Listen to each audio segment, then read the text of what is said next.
Jin Woo leaves the hospital. Outside, he is met by a group of hunters led by a representative of the association, who came to help after learning about the dungeon's rank. When he emerges unscathed, followed by the rescued but incapacitated hunters, his status skyrockets. He is not just a strong loner, he is a savior who has accomplished the impossible. Rumors of the unknown hunter who single-handedly storms A-rank dungeons and rescues people spread throughout the community. Now the attention of the entire nation is focused on him. While he rests, his shadows train in the treasure vault, and his sister Son Ji-hyo begins to notice strange changes in her brother and hear snippets of information about the mysterious hero in the news. JinWoo checks his status. He receives a huge reward for the task, and his level has increased significantly. But the system has a new challenge in store for him.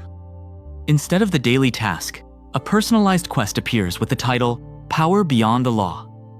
The conditions are vague, but the reward is specified, a new class skill. The system ceases to be just a simulator. It begins to lead him on a predetermined path to something greater. To complete this quest and continue his growth, JinWoo decides to look for the most difficult and deadly task available.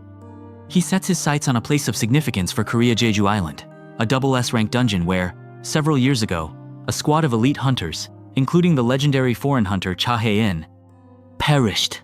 Jin Woo arrives at the association and, without hesitation, requests information on Jeju Island. The employees try to dissuade him, calling it the grave of S-ranks. Their words only strengthen his resolve. He realizes that only there, in the most dangerous place, will he find worthy opponents for the power that transcends the law. His calm persistence frightens the employees more than hysteria. He officially takes on the task of investigating or clearing Jeju Island, causing a new wave of shock in the community. The news that the unknown is going to Jeju reaches the ears of all the top players. Cha Hae-in, personally connected to this tragedy, makes a decision. Cha Hae-in finds Jin Woo. She does not try to recruit him, but offers him a temporary contract in alliance. The Hunter Guild will provide logistics, transportation, information, and support for the raid on Jeju. In return, they will receive a share of the loot and the opportunity to recover the bodies of the dead, including her father's body. This is the first adult business proposal Jin Woo has encountered. He sees Cha Hae-in as a serious and intelligent partner, not a supplicant. He agrees, realizing that it will be difficult to reach the island and evacuate on his own. This is a step from being a loner to becoming the leader of the operation. Preparations begin for the most dangerous mission of his life. Jin Woo checks and strengthens his army of shadows, realizing that he will need all his power on Jeju. Jin Woo spends his time in the treasure vault, watching his army train. The shadows fight each other, honing their skills. The puppeteer's shadow, whom he calls Igris, provides him with analytical information. He upgrades his army, dismissing the weaker, lower-ranked shadows goblins, and keeping only the elite. Igorilla, Troll, several strong orcs, and Igris. He realizes that quality is more important than quantity. His shadows are now a special forces unit, not a mob.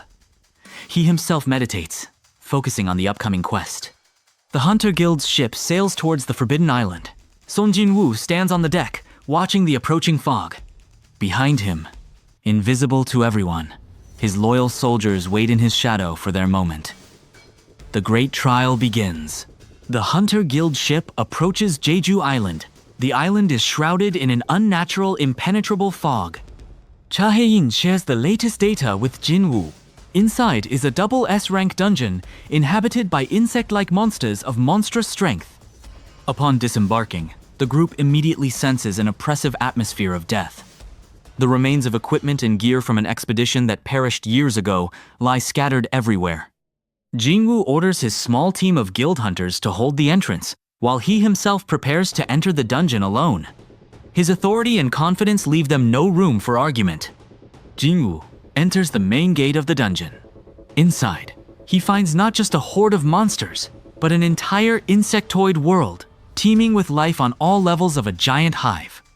Almost immediately, he is attacked by giant soldier ants, A-rank monsters. There are many of them, and they attack in a coordinated manner. JinWoo wastes no time.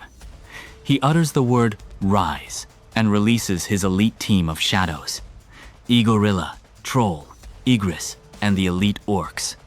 A swift, and merciless purge begins. The shadows work like a well-oiled machine. Igorilla cuts down enemies, Troll breaks them, and Igris supports them with magic. JinWoo watches, analyzing the enemy's weak points. Having easily dealt with the first wave, he advances deeper. Suddenly, larger and more dangerous monsters appear. Ant commanders, level S, followed by flying insect scouts who begin to call for reinforcements. JinWoo faces several ant commanders at once. Their armor is stronger, their attacks more deadly. For the first time, his shadows encounter worthy opposition. JinWoo decides to act on his own. He demonstrates a new level of personal power. His speed is such that he leaves sonic booms behind him, and his blows break through the commander's impenetrable armor like eggshells. He doesn't just defeat them, he humiliates their power, showing the absolute gap in their levels. After the battle, he uses the shadow skill on the bodies of the ant commanders. The process is difficult, but successful. His army is replenished with the first S-rank shadow's huge, ferocious insect shadows. Now, he has his own S-level striking force. Breaking through to the very depths of the hive, JinWoo finds the source of the entire colony, the Queen Mother, Ant Queen. She is a monstrous creature that constantly produces new ants. Next to her is her personal guard, elite monsters. The Queen is not just a monster. She shows signs of intelligence. She communicates with JinWoo telepathically, calling him an intruder and a threat to the nest. She also utters a key phrase, "Your power." It smells like the Lord. This is the first reference to the higher powers behind the monsters. The battle with the Queen and her guard begins. This is JinWoo's most massive battle to date. His army of shadows converges in an epic battle with the elite of the insectoid race. In the midst of the battle with the Queen, the earth shakes. The wall of the hive collapses, and the true ruler of the island appears, the Lord of the Giants, Jaematu, a giant humanoid monster of incredible strength. The Queen was merely his farm. The Lord knocks Igoril away with a single blow and crushes several shadows. His strength is an order of magnitude greater than anything JinWoo has ever seen. JinWoo himself, after attempting to strike, realizes that his attacks do almost no damage. For the first time in a long time, he faces an opponent who is physically stronger than him. JinWoo retreats, his army suffering losses. He realizes that in order to win, he must not only fight, but also fulfill the conditions of his personal quest, power beyond the law. The quest is activated, and the system gives him clear instructions. The system requires him to sacrifice a significant portion of his shadow army in order to gain access to the new form. It is a painful choice. His shadows are his main strength and almost like allies. Seeing the Lord of Giants methodically destroy his soldiers, JinWoo makes his decision. He orders most of his shadows, including the recently acquired ant commanders, to self-destruct, dissolving into his own shadow. The energy released from this sacrifice envelops him. A new JinWoo emerges from the swirling darkness. His appearance changes, his hair lightens, his eyes glow with an amethyst flame, and his body is covered with patterns of shadow energy. This is his awakened form, the Shadow Monarch. In his new form, JinWoo feels unlimited power. His stats are off the charts. He sees the Lord of Giants not as a threat, but as prey. The battle begins on a completely different level. JinWoo moves so fast that he disappears from view. His blows now wound the monster, tearing off pieces of flesh. He demonstrates absolute dominance.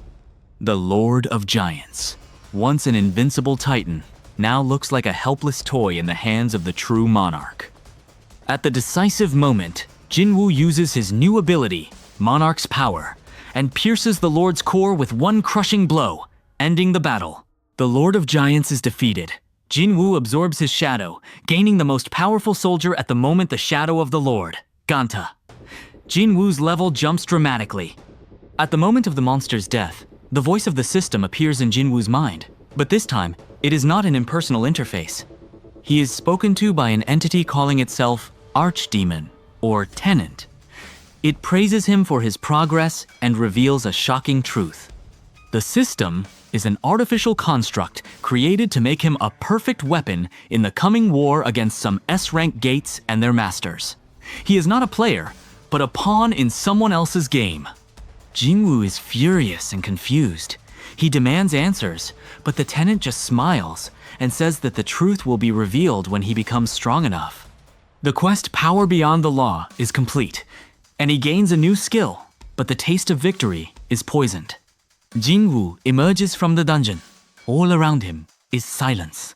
The monsters of the island, deprived of their leader, have either fled or fallen into apathy. He finds Cha Hae-in's team, who have been waiting for him in terror all this time. He leads them to the epicenter of the hive, where they find the bodies of the dead hunters, including Cha Hae-in's father, preserved by the queen's magic. JinWoo fulfills his part of the agreement. Cha Hae-in, seeing the extent of the destruction and realizing that one man has done what a whole group of S ranks was unable to do, looks at him with gratitude and deep respect, mixed with a slight fear. The news of the complete cleansing of Jeju Island by a single hunter reaches the mainland and causes a global shock in the world hunting community. The name Jin Woo, or the Unknown, becomes legendary. JinWoo returns a hero. He is greeted as a national treasure. Associations and guilds from all over the world want to contact him. He receives a new special status, National Hunter. At the press conference, he is modest but confident. However, his eyes reveal a cold determination. He knows the truth about the system and understands that his true goal is not glory, but survival in the coming war. The reactions of other top hunters in the world are shown in parallel, including Thomas Andre, an American S-rank hunter, who watches his new competitor with interest. While JinWoo is adjusting to fame, the tenant gives him a new, even more challenging quest related to the approaching S-rank gate. JinWoo begins intensive preparations, building up his army and his personal power.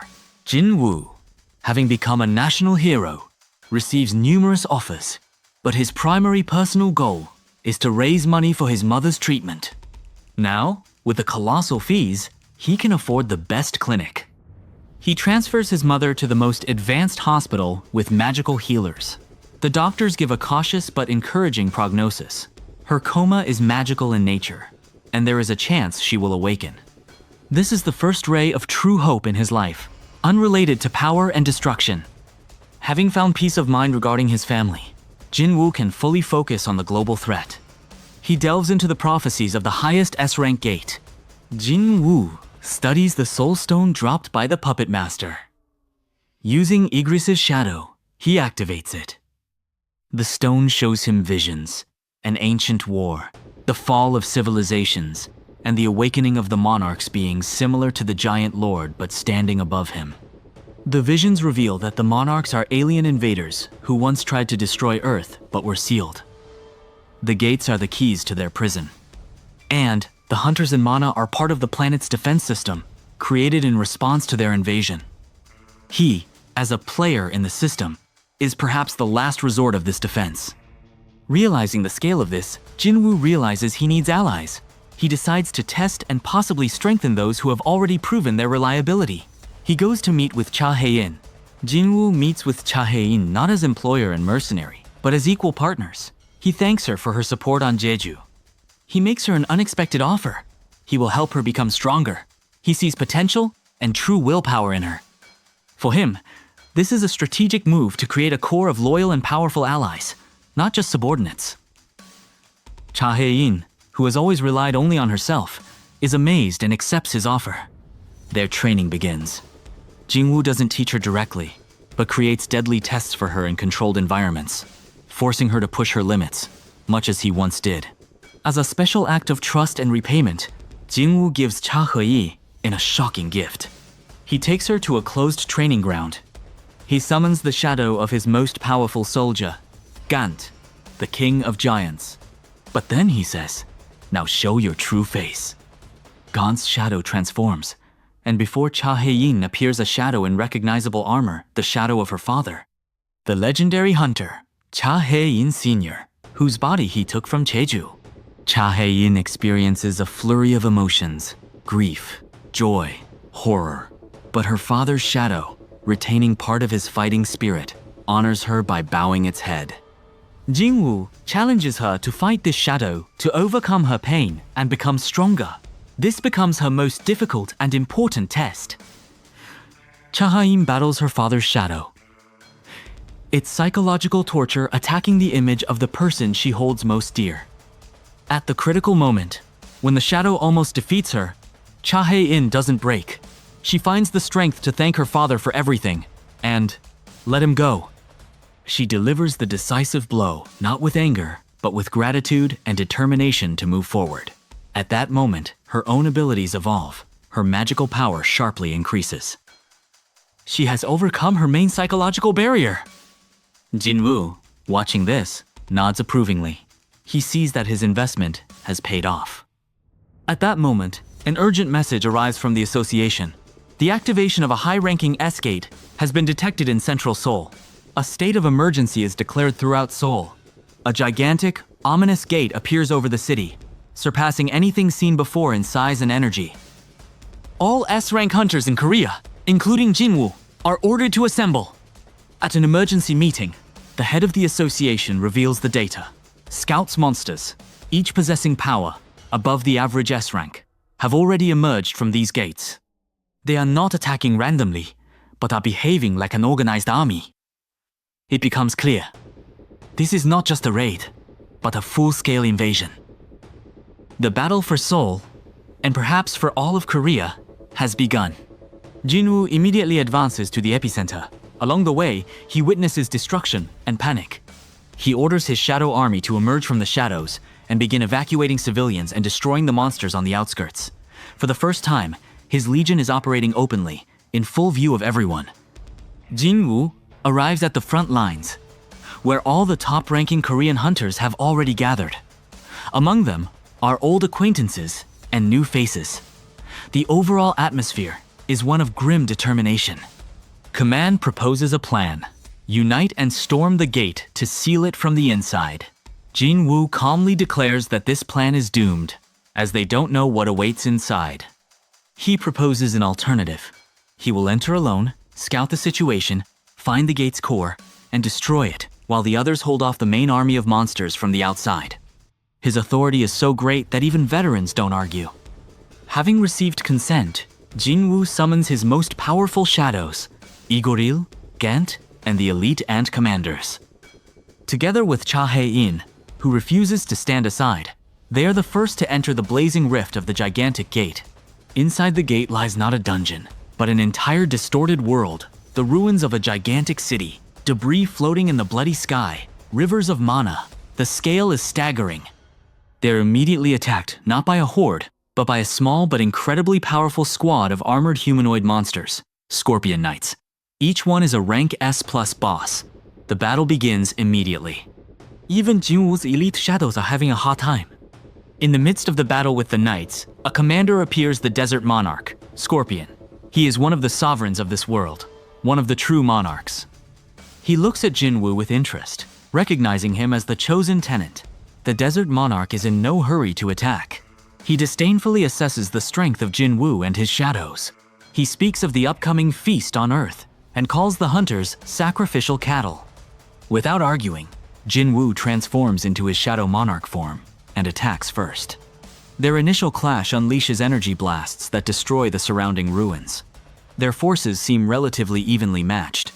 The Desert Monarch is surprised by the little man's strength. The monarch decides not to waste time and summons his true form, a giant scorpion of sand and shadow. The battle escalates to the level of titans. Cha-Hain and the shadows retreat, fighting the knights, realizing they cannot overcome the main confrontation. JinWoo battles a giant scorpion. Direct attacks cause damage, but not decisively. The monarch uses poison, sand illusions, and teleportation. JinWoo understands that winning a frontal assault will be time-consuming and costly. He uses his army of shadows, not to attack, but to restrain. The shadows sacrifice themselves, entangling the scorpion's limbs, distracting it. At the decisive moment, JinWoo uses the skill he learned after Jeju casts Fang, a piercing attack that ignores part of the monarch's defense. Fang penetrates the armor and wounds the monarch's core. The monarch goes berserk. JinWoo prepares for the final attack, but at that moment, space distorts, and a second monarch appears. The new monarch, the Beast Monarch. His appearance changes everything. Now Jin Woo is trapped between two beings of equal power. The situation becomes critical. Even in his Shadow Monarch form, he can't hold out long against two such opponents. His shadows suffer massive losses protecting him and Cha Hae-in. For the first time in a long time, he finds himself on the brink of true defeat. As the two monarchs' attacks converge on him, something unexpected happens. The renter's voice rings in his head. It's time to test the true power of a monarch. The system interface flashes, granting access to a new forbidden skill tree. Jin Woo, on the brink of life and death, accepts the system's help. His body is enveloped not simply in darkness, but in absolute emptiness. His amethyst eyes turn completely black. He gains access to the true power of the Shadow Monarch Dominion. This is not just physical strength. It is authority over death itself and the realm of shadows. He issues a single command: kneel. Under the pressure of this absolute power, even the monarchs momentarily freeze, their movements frozen. Scorpion Knights and lower-level monsters fall prostrate, unable to resist. JinWoo exploits this pause. Seizing the moment, JinWoo focuses all his power not on both monarchs at once, but on the already wounded Desert Monarch. He uses a combination of skills: Monarch's authority for strength, Cassis's Fang for penetration, and his new ability, Shadow Execution, for the final blow. The attack penetrates all defenses and completely destroys the Desert Monarch's core. One of the sovereigns is defeated. The Beast Monarch, seeing his ally's death, retreats not in rage, but with cold calculation, dissolving into space. He understands that the Chosen One has become too dangerous and must be dealt with differently. The gate begins to pulse unsteadily. With one monarch dead and another retreating, the invasion loses its core. The remaining monsters are disorganized. Jin Woo, exhausted, falls to one knee. His form dissipates. He has won, but the cost is enormous. Most of his shadow army has been destroyed in this battle. Only the most elite remain: Igoril, Gant, and a few others, and even they are badly damaged. His own mana is depleted. Cha Hae-in, wounded but alive, runs to him. They have accomplished their mission.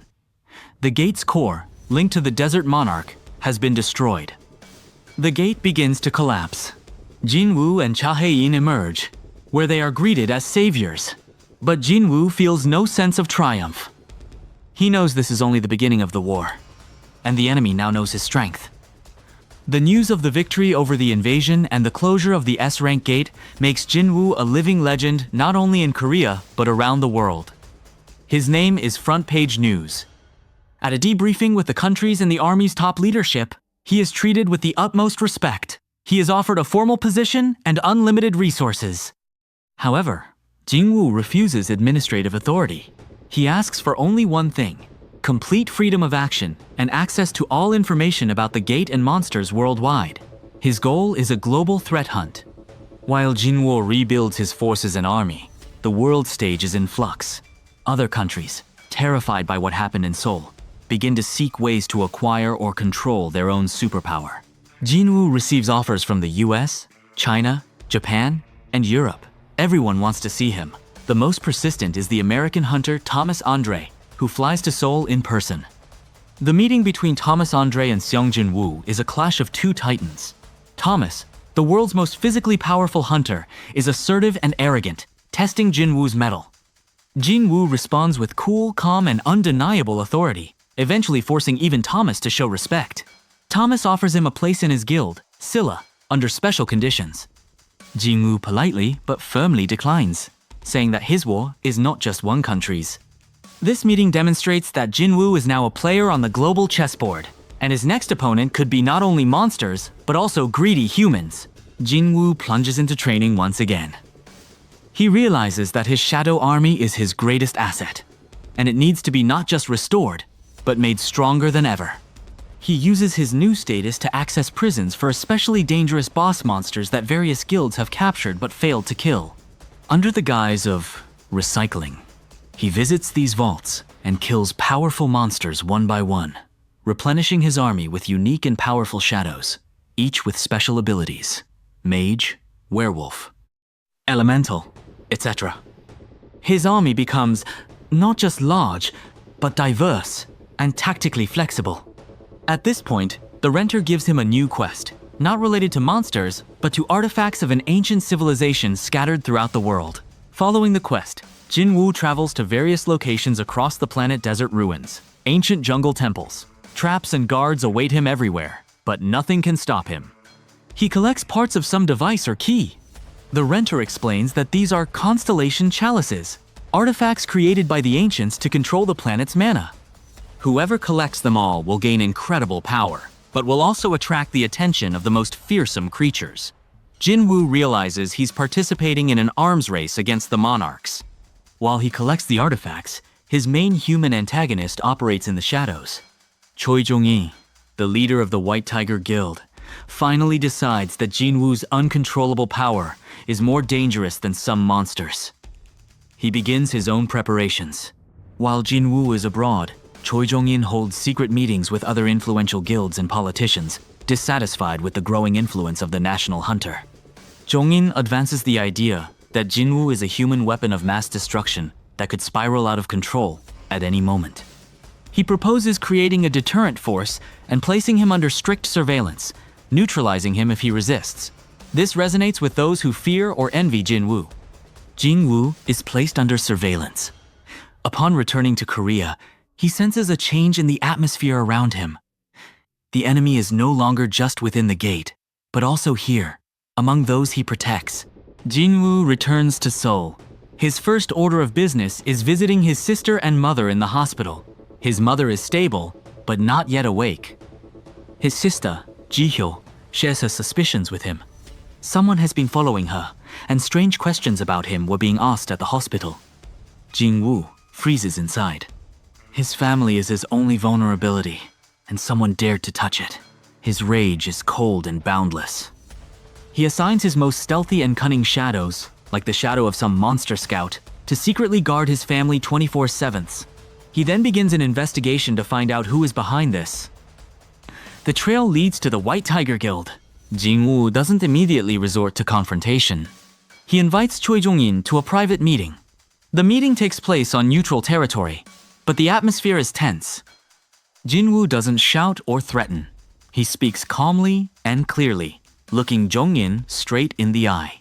His message is simple. I know what you're doing. Touch my family again, and I will wipe not only you, but everything you've built from the face of the earth.